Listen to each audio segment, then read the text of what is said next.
Welcome back.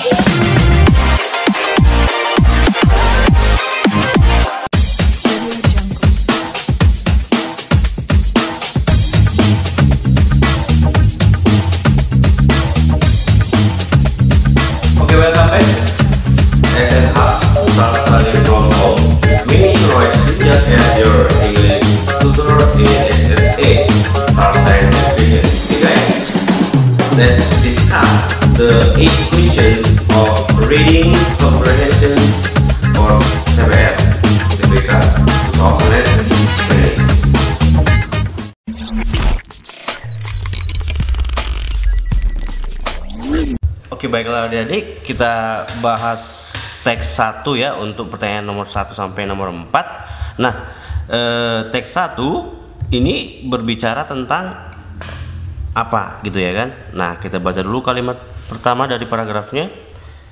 Di sini dikatakan ada the most common causes of tsunamis are underwater earthquakes.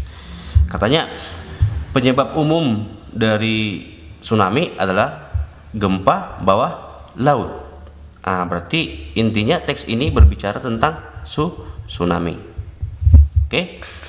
Nah, di kalimat kedua dikatakan untuk mengerti, to understand underwater earthquakes, untuk mengerti gempa bawah laut atau bawah air, kamu harus mengerti, you must first understand plate tectonics ya. Ini artinya lempeng tektonik. Kamu pertama-tama harus mengerti lapisan tektonik atau lempeng tektonik. Oke. Nah, di paragraf keduanya dia berbicara tentang si lempeng tektonik tadi. Think of a pie. Pikirkanlah satu kue yang dipotong ke dalam 8 potongan. Nah, jadi kue tadi katanya dibuat seperti lempeng tektonik yang di sini ya. Oke, di sini dijelaskan lapisan-lapisannya sebagai litosfer dan juga yang bagian panas ya kan. Nah, di paragraf selanjutnya yang di paragraf ketiga ini juga dijelaskan tentang dua lempeng yang bergesekan di satu daerah yang dikatakan sebagai batas lempeng. Nah, di paragraf terakhir ketika katanya si lempeng ini bertubrukan ya, snaps up, dan mengirimkan bertonton batu ya yang dilemparkan ke atas dengan kekuatan yang sangat dahsyat. Nah, yang paling penting di sini berarti dia dari paragraf pertama sampai paragraf selanjutnya dia menceritakan tentang si penyebab dari tsunami tadi kan dek. This is the birth of tsunami. Ini merupakan terjadinya tsunami.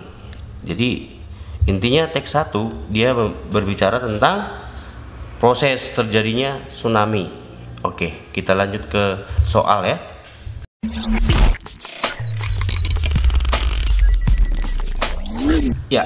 Let's read question number 1. Okay, which of the following best states the topic of the text? Mana di bawah ini yang merupakan yang menggambarkan topik dari teks itu? Ya, yang ditanya adalah topik. Oke, seperti yang sebelum-sebelumnya juga, kalau dia ditanya topik, berarti dia kata yang sering muncul. Tadi sudah abang bilang ya kan dek, yang sering muncul itu dia adalah tsunami. Berarti dari pilihan A sampai E yang ada tsunaminya harus kita beri perhatian khusus ya kan dek. Berarti di sini ada A, B sama C. D, E,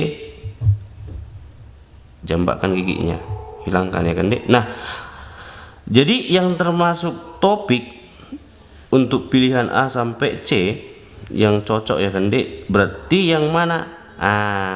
Coba yang A. Yang A katanya the birth of tsunami, berarti lahirnya tsunami, terjadinya tsunami. Iya, cocok banget yang seperti kita bahas tadi. Berarti jawabannya itu memang A pastinya. Coba kita lihat yang bola. Magnitude of tsunami, magnitude dari tsunami. Tsunami di Indian Ocean, bukan ya. Ini udah jelas di paragraf terakhir dikatakan this is the birth of tsunami. Berarti yang menjadi jawaban untuk nomor 1 adalah yang A.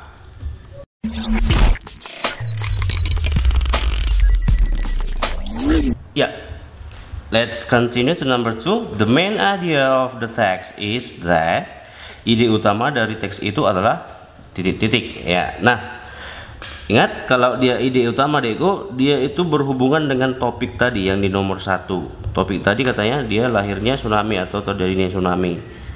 Nah, intinya dia pasti berhubungan dengan tsunami. Yang ada tsunami-nya kita lihat. Yang ada tsunami ada di pilihan D sama di pilihan entok. Berarti untuk yang A sampai C jambakkan giginya. Oke, nah yang di pilihan D, tsunamis in the Indian Ocean are the biggest in the history. Katanya tsunami di Indian Ocean itu merupakan yang terbesar di sejarah. Nah, yang entok, strong movement of undersea fault lines cause tsunamis. Katanya gerakan yang kuat dari lapisan tektonik di bawah laut atau lempeng di bawah laut menyebabkan tsunami. Nah, perhatikan kalimat pertamanya, Dekku. Biasanya ide utama itu ada di kalimat pertama dari paragraf pertama, ya kan, Dek? Di sini dibilang the most common causes of tsunamis are underwater earthquake.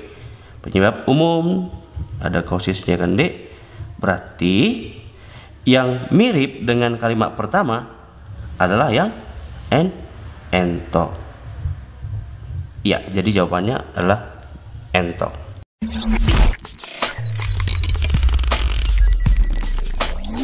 Yeah, we continue to number 3. Implied in the text that the earthquake will never occur when. Tersirat di dalam teks bahwa gempa itu nggak akan pernah terjadi ketika. Berarti ini dia pertanyaan yang tersirat. Nah, kalau dia tersirat, Deko, berarti jawabannya itu memang ada berdasarkan teks, cuman dia lebih ke arah logika kita, ya kan, Dek? Nah, kalau dikatakan gempa nggak akan pernah terjadi ketika A, katanya runtuhan, subduction itu adalah runtuhan, ya, Dek. Runtuhan itu katanya terbukti. Nah, kalau udah ada runtuhan berarti kemungkinan ada gempa. Berarti ini mungkin, ya kan, Dek? Yang ditanya yang nggak mungkin, will never. Seismic waves are generated. Katanya gelombang seismik katanya ya terbukti dihasilkan. Ya, kalau ada gelombang seismik berarti ada gempa. Oke. Yang C, no fault line of plate tectonics happens. Nggak ada katanya si lempeng tektonik lapisannya yang bergesekan terjadi. Nggak ada gesekan lempeng tektonik terjadi. Kalau nggak ada gesekan berarti nggak ada gempa dong. Berarti will never occur when. C itu cocok jawabannya, kan, Dek? Kalau yang dodol, lempeng yang terberat katanya dan juga yang ringan itu hancur, bertubrukan, gempa dong. Benar, ya kan? Oke, berarti yang cocok memang adalah yang C. Kalau dia nggak ada lapisan lempeng tektonik terjadi, berarti dia nggak gempa. Oke, kita lanjut ke nomor selanjutnya.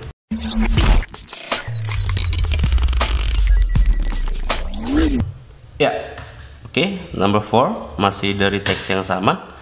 Pertanyaan terakhir untuk teks 1, ya, Dek. Nah, which of the following natural disaster happening in Indonesia is related to the fault movement of plate tectonics? Oke, mana di bawah ini bencana alam, ya? Bencana alam yang terjadi di Indonesia yang berhubungan dengan pergerakan lempeng tektonik.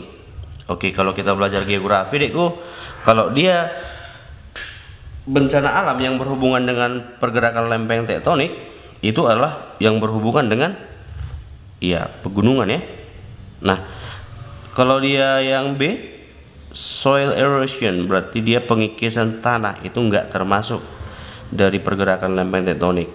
Kebakaran hutan juga enggak, tanah longsor juga enggak, banjir juga enggak. Berarti dia kalau di Indonesia yang berhubungan dengan pergerakan lempeng tektonik berarti gunung ya kan, Dek? Gunung berapi. Berarti dia erupsi gunung berapi. Jawabannya adalah yang A.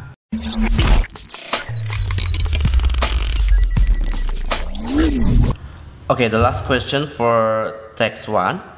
The following is mentioned in the text about tsunamis except, ya, di bawah ini disebutkan tentang tsunami kecuali. Nah, yang ditanya kecuali, adik. Oke, tsunami itu katanya dapat diprediksi setelah insiden gempa.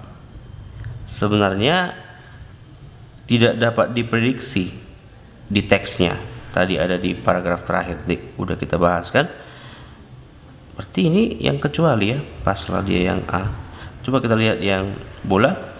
Close to the rise of sea levels from the sinking plate. Katanya itu dekat ke ujung air laut ya, dari lempeng yang terdalam. Ya, ada di paragraf terakhir. Connected to deep ocean trenches along sea floors, ada juga di teks. Related to strong movements of plate tectonics, berhubungan dengan gerakan yang kuat dari lempeng tektonik, ada juga di teks. Highly linked to underwater earthquakes, katanya berhubungan, sangat berhubungan dengan gempa bawah laut atau gempa bawah air. Iya, benar sekali. Berarti yang kecuali itu kalau yang di teks dia dapat diprediksi setelah insiden gempa bumi. A jawabannya.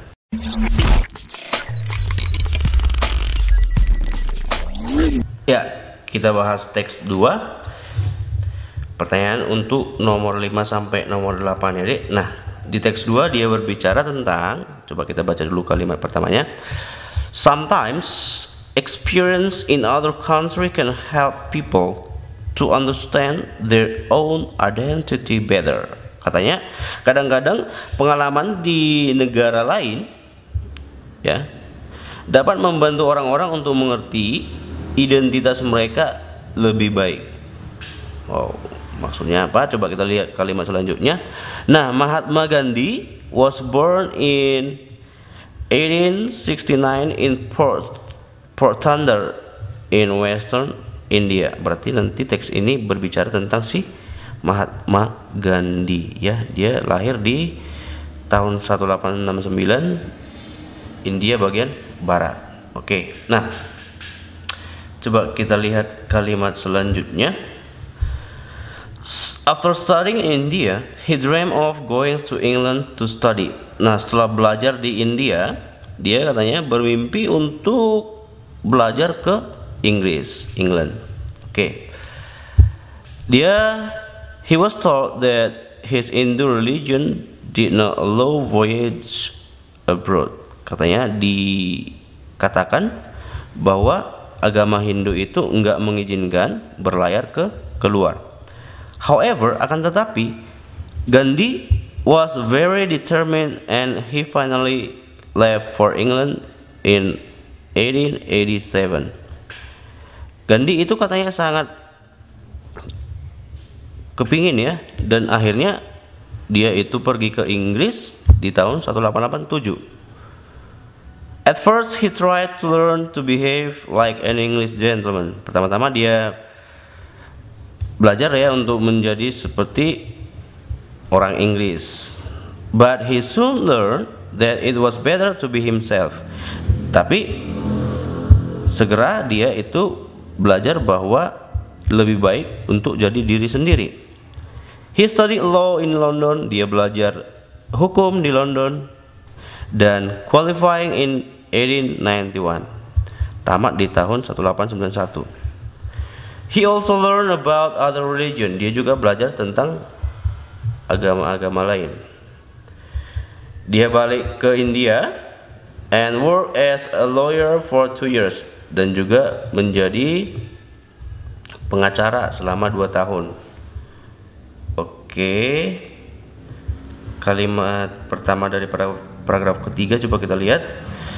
Gandhi sudah belajar di Britain, tapi maka ya dia mengerti British lebih baik daripada mereka mengerti dia. Oke.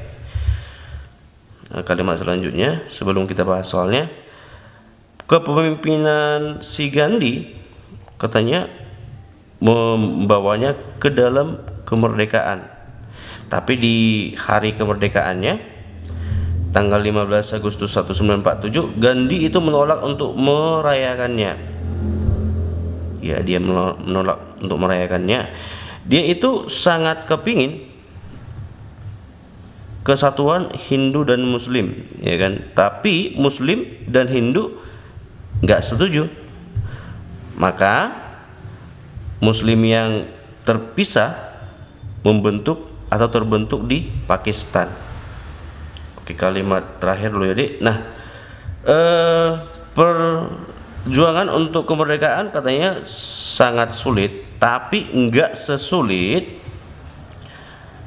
untuk melawan atau untuk memperjuangkan non-violence, tidak violence, kekerasan, ya, agama, toleransi agama, dan juga kebenaran. Oke.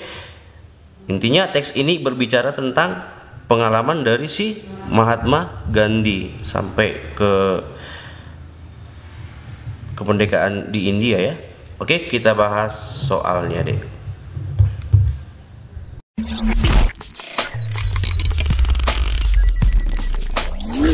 Alright, teks 2 itu untuk pertanyaan nomor 6 sampai nomor 8 ya, Dek. Nah, kita mulai dari nomor 6 dulu. Nah, di nomor 6 ditanyakan, the following statements are true about Mahatma Gandhi, except, katanya di bawah ini kalimat yang benar tentang Mahatma Gandhi kecuali. Oke, tadi udah kita bahas tentang Mahatma Gandhi, diingat-ingat dan kita lihat ke pilihannya ya. Nah, Mahatma Gandhi katanya belajar di Britain itu menentang prinsip individu. Benar, salah? Benar ya. Mahatma Gandhi believe in non-violence, religious tolerance, and truth. Ada 3 tadi semboyan si Mahatma Gandhi ya. Benar kan, Dek? Oke. Mahatma Gandhi learned and understood about some religions well. Oke, katanya si Mahatma Gandhi itu belajar dan mengerti tentang beberapa agama. Lebih dari 1 berarti beberapa dong ya kan, Dek? Iya, benar sekali. Nah, Dek, Mahatma Gandhi itu katanya berjuang untuk kesatuan bangsanya. Benar ya? Tadi dia itu suka untuk kesatuan Muslim dan Hindu. Ini benar. Nah, yang katanya di sini Mahatma Gandhi nggak suka ide dari kesatuan Hindu dan Muslim. Ya, ini pasti salah. Oke, jadi nomor 6 jawabannya yang ento.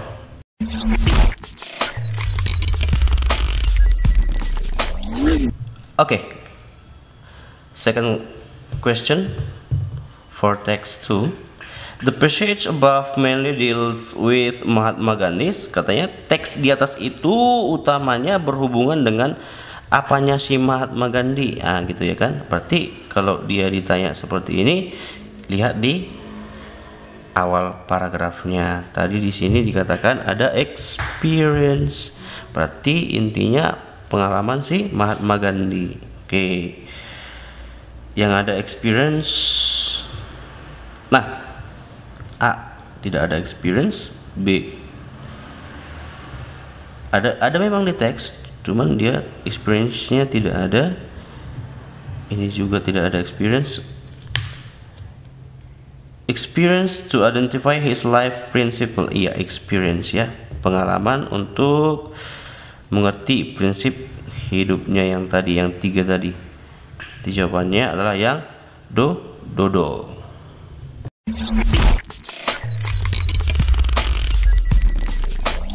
Okay, the last question for text 2. We can infer from the following statements about Mahatma Gandhi, except kita dapat menyimpulkan, infer itu menyimpulkan ya dek, ya infer itu menyimpulkan. Kalimat di bawah ini tentang Mahatma Gandhi kecuali, nah, oke, apakah benar yang A? Coba. He understood Hindu and Islam equally well. Katanya dia mengerti Hindu dan Islam itu sama baiknya. Padahal tadi di awal paragraf, di paragraf pertama katanya he also learned about other religions. Dia juga belajar tentang agama lain. Tidak ada dibilangnya bahwa dia itu mengetahui Hindu dan Islam sama baiknya. Berarti A pasti salah. Iya. Berarti A ini dibutuhkan untuk soal nomor 8 karena yang ditanya kecuali. Coba untuk memastikannya kita lihat B.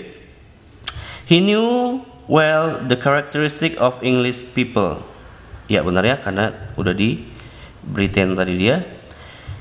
He had good knowledge about law issues. Dia mempunyai pengetahuan yang bagus untuk masalah hukum, benar. Dia mempunyai waktu yang sangat susah untuk memperjuangkan kemerdekaan dari bangsanya, iya benar.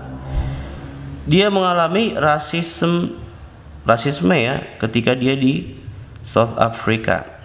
Ada di paragraf kedua ya. South Africa, he experienced racism. Berarti yang salah itu adalah yang A. Oke.